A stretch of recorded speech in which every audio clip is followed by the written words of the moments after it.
Friends, hi! Elvis X here. Go away, pop-up. Welcoming you back to Dubster Dive. This time, we are covering Rahxephon, an anime most people consider to be a classic. I have never seen this show before now, so it should be interesting. But before that, we're in March! So to celebrate the occasion of this year moving right along, we are going to celebrate this month by calling it Manana March, celebrating one of the most legendary voice actors in the industry. I believe it was in one of the parts of Zenki Zero that we had done last year, where I had stated Todd Abercorn was my favorite VA. I must admit, that isn't 100% accurate. See, at the time, everything was still fresh, so I didn't know what I should say, but screw it, don't care. Yes, Mignogna is my favorite VA. Anyway, so for the next few Dubster Dives, we are going to be taking a look at shows that he has played a role in. Be it minor or major, doesn't matter. As long as Vic is on the cast list, we will be covering it for the next, I'd say maybe 4 titles or so. With that being said, let's begin with Rahxephon. But before we could get to that, we have to go back even farther than Rahxephon, back to the mid-90s, with an anime that most have heard of, Neon Genesis Evangelion. Love it or hate it, it can't be overstated that this has had a massive impact on the anime industry. So much so that a lot of anime at the time were trying to capture the magic that Eva had. Thus, enter Studio Bones, which at the time were still new, trying to make a name for themselves. This was before FMA, Soul Eater, and My Hero Academia. So, they decided to put an anime in production in 2001. Directed by, oh god, Yutaka Izubuchi. That one actually wasn't too bad. He had stated he wanted to make an anime that would harken back to mechas from the 70s. You know, bring the spirit back, as it were. I think in doing so, though, he also might have stolen a bit from Eva. More on that in a little bit. However, it should be noted he is actually good friends with the creator of Eva, Ono. Or Ono? I don't know how to pronounce this. Oh my god, I'm sorry. Regardless, Rahxephon would air in the winter of 2002 and conclude later that same year, with an anime movie coming out the following year in April of 2003. The movie is more or less a recap film with a couple of new scenes sprinkled here or there, so I won't be covering that. Maybe at a later date. Regardless, a English dub from ADV would then be released in 2003. Since then, I found the show on Prime Video last year, and as of the recording of this, it's gone from Prime Video. As of right now, there is no official way to watch this show, and that is a crying shame. Regardless though, now that the history lesson is out of the way, let's get into what is Rahxephon. So, our story follows 17-year-old Hayato. He is in the city of Tokyo, Jupiter, in the futuristic year of 2015. Remember, guys, this was 2002 when this came out. Oh, I'm sorry, I just get a crack out of that. Either way, he is led to believe, and just like everyone else is in the city, that everyone outside of Tokyo, Jupiter is deceased. It is a post-apocalyptic world where only 23 million inhabitants live. Sounds pretty rough, doesn't it? Moving on, though. One day, he more or less meets up with Haruka, who is our second main character. She tries telling him that not everything is as it seems. that if he were to leave Tokyo Jupiter, he would understand what she is getting at. More or less, stuff happens. He starts learning that there might be more going on behind the scenes with conspiracies. And he stumbles upon the Rahxephon, an angelic robot that only he can sync up with. Upon piloting this robot, he is able to break through the barriers surrounding Tokyo Jupiter, get to the outside world with Haruka, and discover that she is not wrong. For civilization outside Tokyo Jupiter is still thriving, with 6 billion people on the planet. It is then you find out that some humans are not exactly human. They're called Muians, or Mu for short, and have blue blood instead of red blood. And it is believed that they are controlling people behind the scenes and trying to, I guess, conquer the world. Of course, not all the Muians feel this way, and the show deals with heavy themes of discrimination with this concept, and I gotta say, it handles it decently well. So, Ayato more or less joins Haruka's organization that she works for, as he discovers, named Terra, where he uses the Rahxephon to fight creatures known as Dolem, who are somehow related to the Mu, based on Ayato's assumption, though he's not sure how. The Dolem are basically kaiju monsters that he has to defeat, kind of like the angels from Eva. Again, I'm not trying to poke similarities here, but it's hard to notice if you've seen both. That's more or less the basic premise, though. Ayato then goes on trying to discover himself, question himself along the way, while Haruka is more or less doing the same thing. Along with the other organization members of Terra, the Muians, who you slowly find out not all of them are guilty, as stated before, and it's an overall interesting premise. I won't go any farther, though, due to spoilers, and I do think this show is genuinely worth watching. Now, moving on from that, we have animation, which it's Studio Bones. Do I need to say any more? I mean, everyone was praising the animation for this show from what I could look up. So, yeah, animation considered to be top-notch for the time, and still holds up pretty well from what people are saying. Now, we go on to the soundtrack. The soundtrack is, honestly, decently good. I think the orchestral score and melancholic piano pieces work very well for this anime, especially for the more heavy moments. Such as when Ayato finds out in the first couple of episodes that 2015 was the year in Tokyo Jupiter, whereas when they break out to the outside world, he finds out it's actually 2027. Again, this isn't a massive spoiler, you find this out very early on.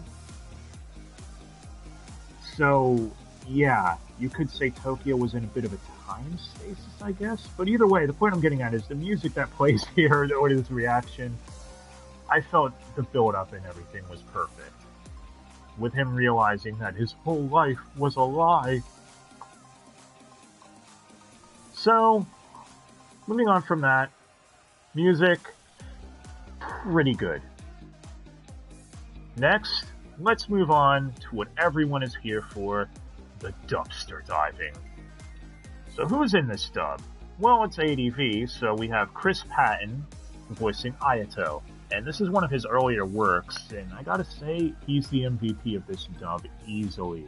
He's able to carry every scene he's in, sound genuinely frustrated when he doesn't understand things that are happening around him, and sound completely angry when he realizes he's been lied to about certain things. The way this show handles the themes of truth versus lie is really well done. And Chris Patton is able to deliver the performance perfectly. Next, we move on to Haruka, voiced by, Monica Real. Again, one of her earlier roles, and I gotta give credit where it's due. She did a good job here. She was able to voice the character perfectly. As you'll find out, Haruka is willing to sacrifice her family and friends as well as anyone else if it's for the one that she loves dearly. The character is actually very likable in that sense because you understand why they did the things they did, even if you might not agree with it all the time. Yet another thing this show does really well. We then have Quan, voiced by Kira Vincent Davis, who is a voice actor I'm not that familiar with. I've seen her in other shows, such as Strike Witches, but overall, did a great job. Quan is more or less the, I guess, Ray of the show. Ray from Ava, I mean. She's kind of emotionless, yet you know there's more to her than meets the eye. We then have Rika, voiced by Mandy Clark. Again, good job. Megami, voiced by Hilary Hagg, and this is one of her first roles, and it definitely shows. I'm not saying she's bad at all, actually. I think she did an amazing job. What I'm saying is, you can tell she's not as experienced here as she would later grow on to be. We then have Mamoru, voiced by the man, the myth, the legend, Vic Mignogna. And again, amazing job. Rounding out the cast, we have Itsuki, voiced by Jay Hickman, Futugami, voiced by Andy McGavin. Oh god, these names. Kunigi, voiced by John Dremelian, and Ishiki, voiced by Ilich Guardiola. Great. Chorus. What I'm getting at, though, everyone gave a good performance. Everybody in this dub brought their A game to it, and it was a really well put together English dub, in my opinion. Obviously, some lines are a bit off in early 2000s dub, but for the most part, everybody did decently. Now, before I move on to any spoilers, which the spoiler section will not be that long simply because I want people to go check this show out, I will say my final thoughts. I thought the ending was a little confusing, but not enough to sour the whole experience. And this show does borrow a bit from Ava. For example, there's even an entire episode where Ayato has to go in his inner mind and discover himself because he's lost. Just like Ava. But despite this, I still think this show does enough of its own thing to warrant watching. It doesn't feel like it plagiarized Ava so much as it, I guess, borrowed from Ava and tried making it its own thing. You could say inspired, I guess would be a better term for it.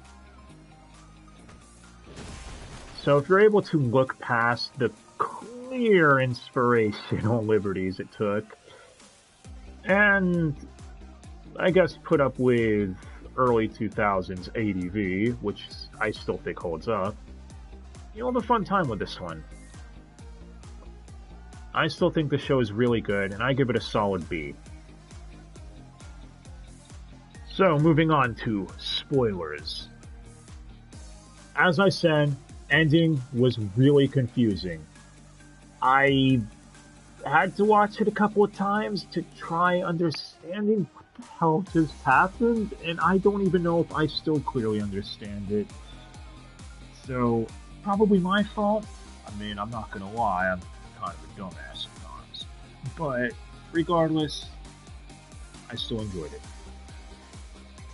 Ending wrapped up everything nicely, and yeah.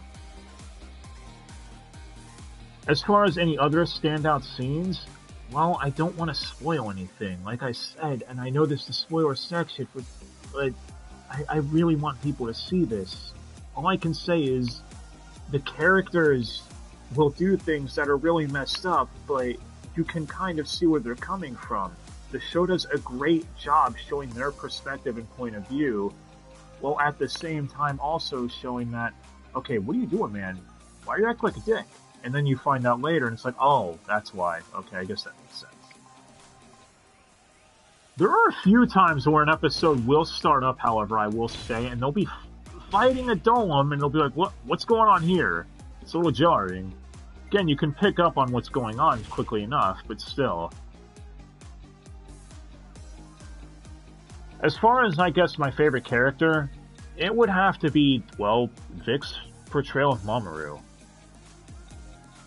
This character seems to, I guess, piss off after the third episode and not show up again until around episode 16 or so, which is a real shame, because Vic did an amazing job as this character. Again, spoiler territory, obviously. You find out Mamoru is a Muian, and is working with the organization of Muians who want to, control everything. However, Mamoru was also set to watch over Ayato, because Ayato, again, is the only one who could sync up with the Rahxephon. So he was basically the whole Ayato was destined from birth thing, and the Muians knew this. You find out Ayato is part Muian as well. Regardless, the point I'm getting at is, Mamoru is set to watch him, and he ends up falling in love with Ayato's best friend, Asahina.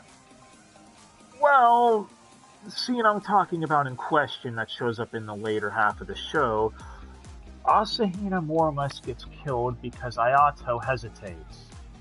Mamoru, in a fit of rage later on, tries to kill Megami because he knows it will make Ayato suffer.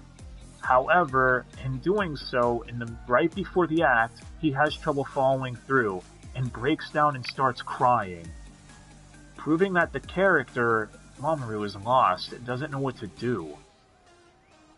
He's, again, giving off the vibe of being confused and alone and not wanting to betray his friend, but at the same time, he hates Ayato, his former friend, for what happened, but can't bring himself to cause him to suffer. At least that's what I got from that scene. And the way Vic portrayed it was so masterfully done. That scene really was one of the better ones in the latter half. Again, I could be a complete idiot, and I'm sure there's a lot better scenes in there. In fact, there's plenty of other scenes. That's just one example I could give. But yeah. That's, I guess, all I wanted to say on Rahxephon. It's a great show. Would I call it a masterpiece and a classic? Don't know if I'd call it a masterpiece, but I would say it's earned its classic status. It sucks it's out of print and there's no, I guess, good way to watch it, but it's what happens with anime, right? Stuff goes out of print at the drop of a hat. But yeah, let me know what you guys thought of Rahxephon. Sorry if this review was a little more rambly than most. It's just, this show is a little more complicated to cover with the subject matter that it goes into, as well as not wanting to spoil too much, but also wanting to cover certain things that I thought were interesting in the show. I didn't even begin to cover all of the stuff that happens. The show does a great job keeping your attention as you go through. It's one of those, if you miss a scene from an earlier episode, it might cause you problems later. Yeah, it has that syndrome, but I still really enjoyed it. So, leave a comment below. Let me know what you thought of Rahxephon. Did you enjoy it more than me? Did you not like it as much as me? I don't know. Let's get a discussion going. And for those of you out there who think it's just a bastardized Eva clone, I'd say give it another run through. I feel it's different enough from Eva to stand on its own. Do I prefer it to Eva? Which I'm guessing is a question someone will ask. I'm gonna have to say no. It's really close, but I think Eva barely edges it out for me. And I know a lot of people are probably going to be mad at me for that one, but you know. Regardless, I've said that numerous times this video. This show does a great job blending the mecha genre with character drama, as well as a romance at the heart of it all, between Ayato and Haruka. If people wanted me to go into that a bit more, I feel like that's something they should experience when watching the show itself. I didn't feel like covering that too much because, again, the show is worth watching because it's really good. So, yeah, it's not just your typical Monster of the Week mecha either. It might start off that way, but it devolves into, well, I say devolves, evolves into a much more, I guess, complicated situation in a good way.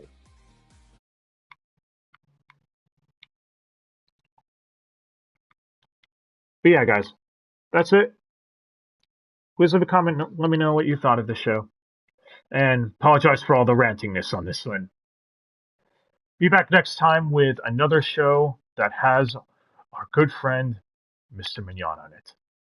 Till next time, guys, thank you again so much for watching, and I really hope you enjoyed this. See you then. Bye!